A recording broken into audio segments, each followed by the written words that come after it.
Bon, pourquoi tu vas là? Je vais m'asseoir là. Salut. Ça va pas être très marrant comme épisode, l'épisode d'aujourd'hui, mais je pense qu'il va beaucoup te toucher. Spécialement toi, Mona d'ailleurs. Mais tout le monde a quelque chose à choper là-dedans. Euh, c'est un épisode qui va parler d'être neuroatypique dans un monde validiste obsédé par la productivité. Je te promets pas que la fin sera joyeuse, mais je te promets qu'elle ne sera pas désespérée. Ça promet, c'est tellement horrible. Allez, stop le rire performatif. Stop la cloche aussi, ce serait sympa qu'elle soit pas là.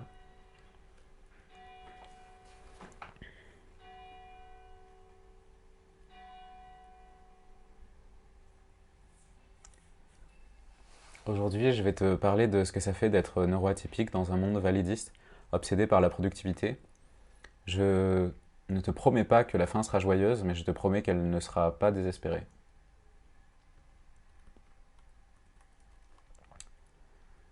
Je vais commencer par des définitions. Le productivisme, c'est un système de valeurs qui met ce qui est considéré comme productif par le capitalisme, et précisément par le capitalisme, au-dessus. Ce qui est moins utile au milieu, et dans la catégorie à détruire, ce qui ne se consomme ou ne se vend pas. C'est toujours une idée de force, de contrôle, de prédation de tout. Le productivisme fait partie de l'idéologie dominante. Il est par conséquent omniprésent et rarement affirmé de manière ouverte. Comme la plupart des idéologies normales, ça risquerait de montrer la vraie face monstrueuse du capital et refléter une partie de l'horreur qui a été nécessaire pour le créer. C'est une idée qui se mélange assez bien avec la valeur travail et le mythe de la méritocratie, parce qu'il s'agit encore une fois de justifier le statu quo, de pousser des gens à se surveiller, à s'épuiser, à se tuer à la tâche. Comme si c'était une joie ou une fierté de se faire exploiter toute sa vie, qu'il fallait mieux avoir travaillé toute sa vie qu'être un de ces chômeurs qu'on devrait surveiller et punir autant que possible, ou un migrant, un assisté qui profite des aides. C'est une idée d'une grande violence, parce que celui qui la porte voit sa propre douleur et sa propre exploitation, et plutôt que d'admettre son injustice, il va en rediriger toute la violence vers d'autres personnes, et des personnes que notre société marginalise. Si, si j'ai bossé dans la mine en étant gosse, alors tous les gosses doivent bosser à la mine. Si on m'a tapé quand j'étais gosse, tous les gosses doivent se faire taper. Moi j'ai bossé toute ma vie, moi j'ai bossé toute ma vie. Comme si c'était fantastique hein, de bosser toute sa vie. On est né endetté, on dirait. Toutes les sociétés capitalistes, elles ont leur version du productivisme, y compris les fascismes. Dès qu'il y a un capitalisme, il y a une idéologie qui le justifie. Et chacune avec sa propre saveur, donc ça peut se lier avec le patriarcat et réduire les femmes à un rôle de reproduction. Celles qui refusent ou qui sont incapables de se reproduire, ou simplement les personnes qui ne se conforment pas à un rôle de reproducteur patriarcal homme-femme, sont persécutées. C'est la chasse aux sorcières. Nos sociétés racistes actuelles, elles remettent à jour fréquemment l'idée du non-blanc qui serait extérieur, parasite, qui serait fainéant. C'est une idée qui existe depuis aussi longtemps que l'Occident exploite le reste du monde. Et depuis toujours, il y a une catégorie de la population qui est improductive. Les folles, les infirmes, euh, le fou du village dans le médiéval, l'invalide à notre époque ou à une époque plus fasciste que notre époque. Il n'y en a pas énormément, mais chaque société productiviste a eu sa manière de les maltraiter. À notre époque néolibérale, dans notre pays, on assèche les services. C'est la manière de tuer froide. On organise le manque de moyens pour que chaque personne impliquée puisse se dire qu'elle a fait de son mieux et que c'est pas de sa faute si quelqu'un finit par se jeter sous un train. Mais dans les sociétés fascistes, le discours était beaucoup plus honnête.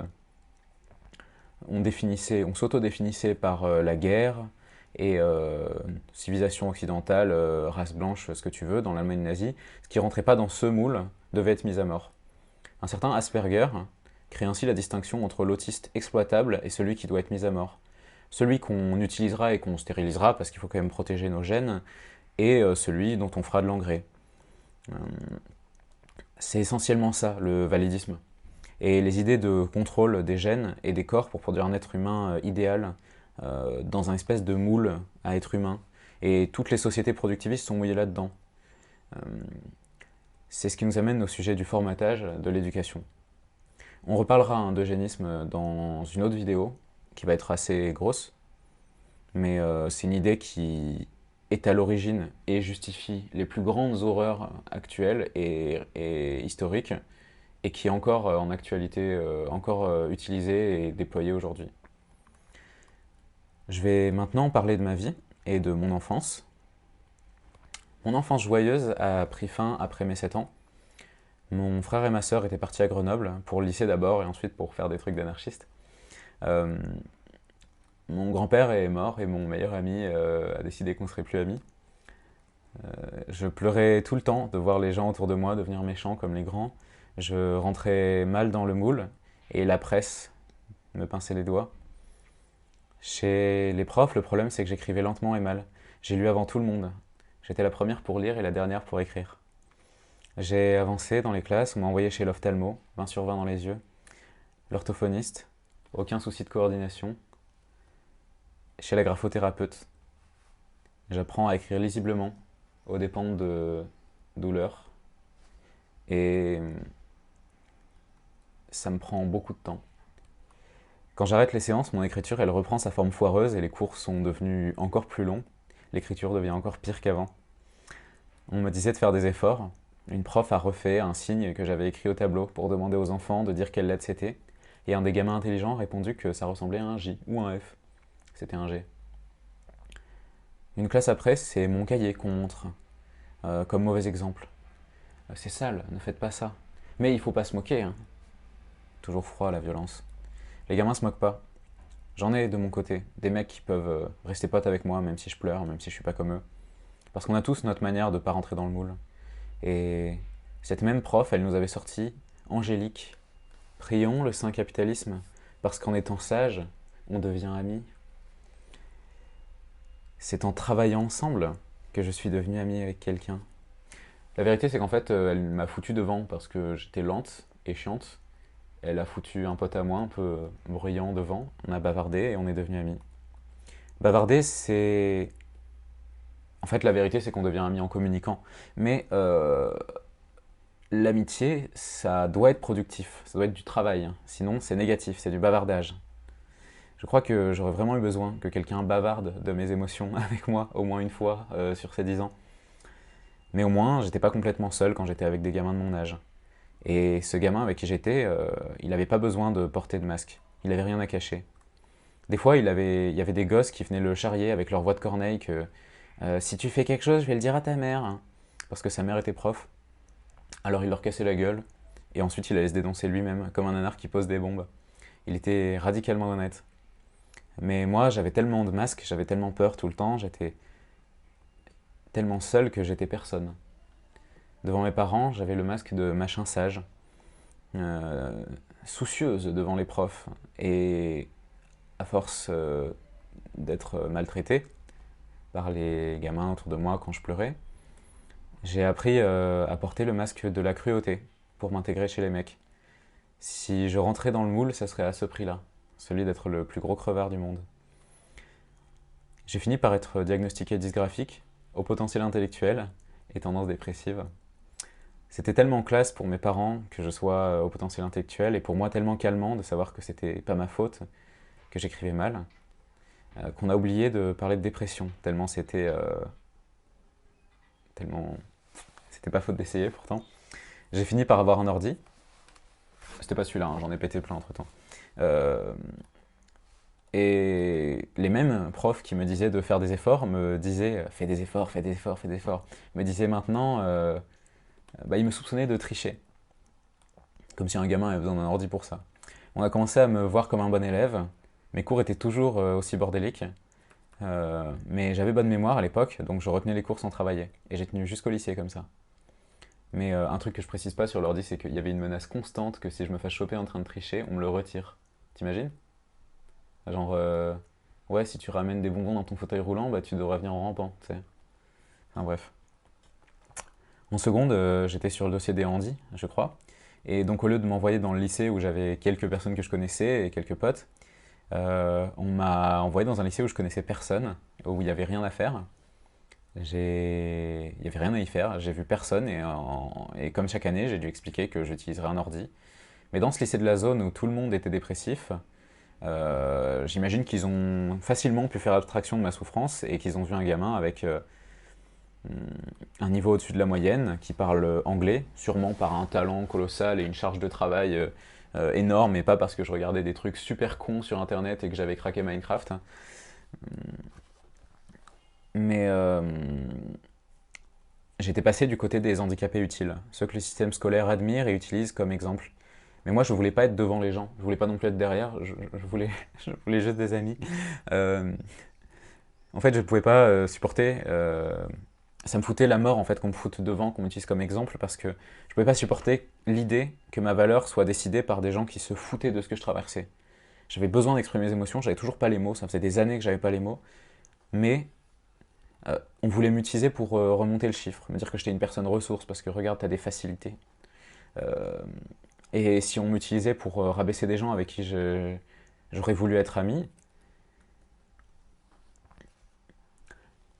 on était juste en fait en train de me couper d'une autre manière. On m'avait changé d'échelon, mais j'étais toujours coupé du reste du monde. Et j'avais toujours pas d'âme. J'ai décidé que ma valeur, elle serait pas monétaire, elle serait pas chiffrée. Et d'ailleurs, j'ai haï mes capacités et le lycée pour ces raisons. J'ai commencé à échouer scolairement, mais pas assez fort, alors on m'a envoyé en terminale S, enfin en première S puis terminale S. J'ai pu négocier le fait de retourner dans le lycée où il y avait les gens, et on aurait dit que quand je suis revenu, on aurait dit qu'il y avait eu un holocauste. Tout le monde était mortellement déprimé. Tout le monde allait extrêmement mal. Et tout est devenu mathématique.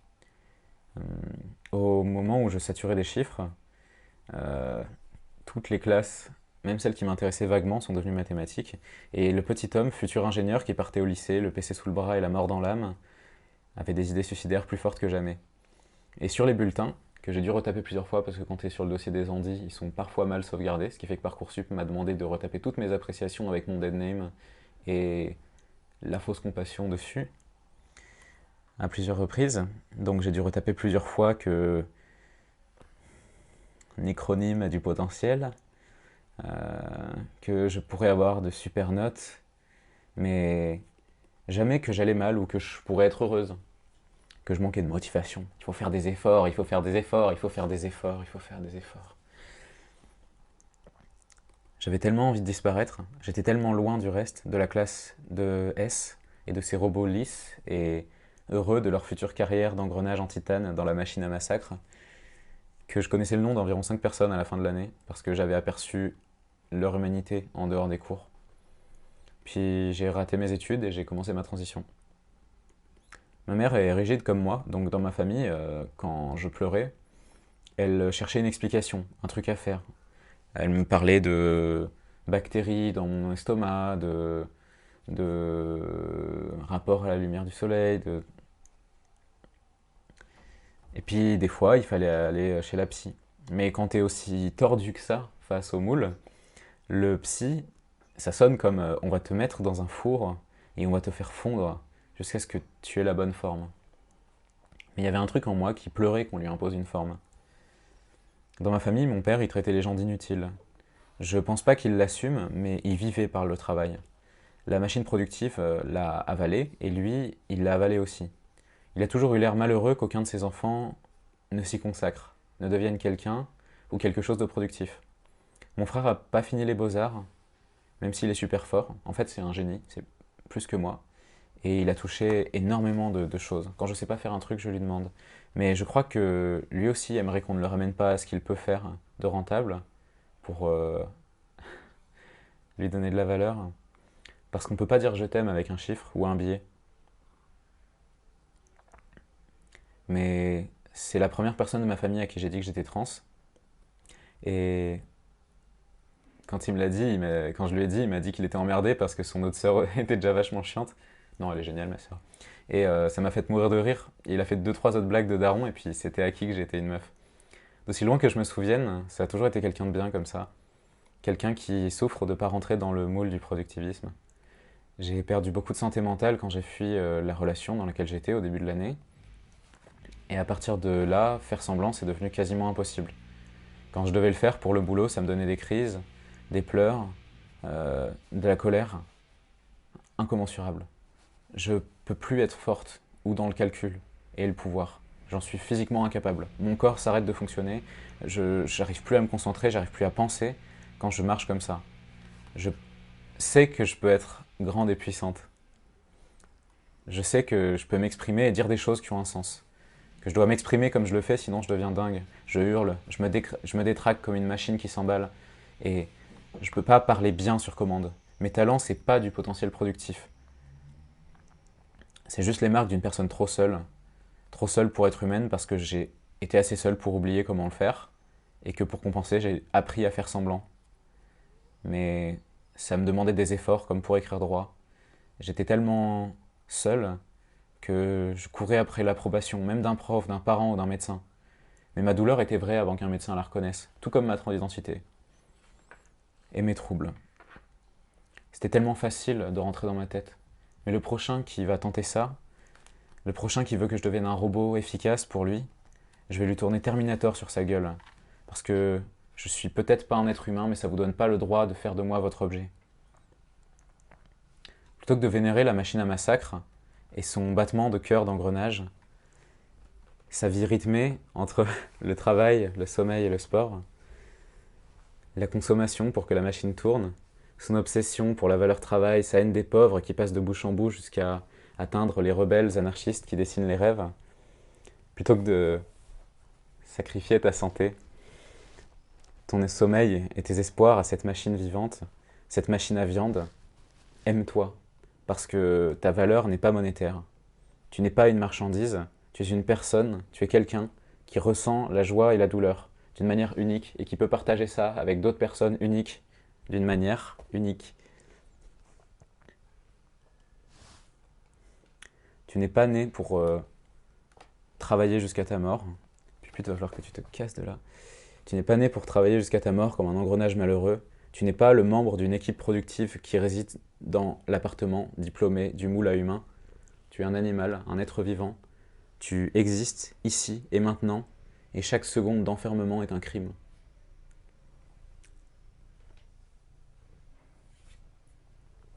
C'est tout ce que j'avais à dire pour la vidéo. Par contre, il y a une chanson qui vient, mais je vais être dans un autre endroit parce que j'ai oublié le texte ailleurs. Et si la vidéo t'a plu, tu peux la partager et mettre un commentaire, me parler de ce que ça t'a fait ressentir, ça m'aide beaucoup. Euh, je... Aïe.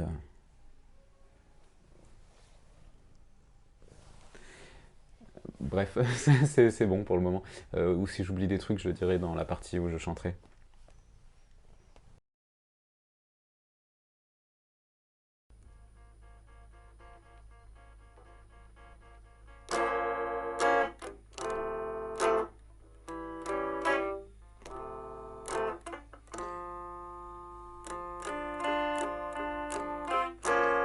Système, je suis triste et bien travaille mon enfant. Je suis peut-être autiste, fais un effort maintenant. Papa, je serai pas juriste, erreur et bout imminent. Pièce improductive, recyclage 1%. Système, tu voles ma vie et celle de tous mes amis. Les inutiles sont réunis, ils allument l'incendie. Déshumanise à ta guise, c'est dans ton pouvoir. Le nôtre, c'est celui de l'amour et du désespoir. On n'est pas des engrenages, on est des boules de rage. Je suis claustro dans ton moule, y a pas la place pour mes troubles. La presse écrase la partie trans, je la fracasse à coups de danse. Cause I left the ranks of men, not enough a woman to be human. Then we may be nothing, but we are not your thing. We may be nothing, but we are not your thing. C'est quoi le but de l'écriture si son prix est la torture? Pourquoi les notes, pourquoi les tests? Qu'est-ce qu'on a fait pour que tu nous détestes? Système, tu voles nos vies et celles de tous nos amis. Les inutiles sont réunis, ils allument l'incendie. Déshumanise à ta guise, c'est dans ton pouvoir. Le nôtre, c'est celui de l'amour et du désespoir. Le pouvoir te rend si seul, mais si ça te convient, les robots racitent le navire, chantent ce refrain. On n'est pas des engrenages, on est des boules de rage. On est claustro dans ton moule, y a pas la place pour nos troubles. La presse écrase l'identité trans, on la fracasse à coups de danse. Cause we left the ranks of men, not enough women to be human. Then we may be nothing, but we are not your thing. Yes, we may be nothing, but we are not your thing. We may be nothing, but we are not your thing. Alors c'était classe, ou est-ce que j'ai cherché mes accords tout le long? Le mystère reste complet. Donc il faut partir. Et je suis à peu près sûr que t'as pas vu ma tête de tout le truc.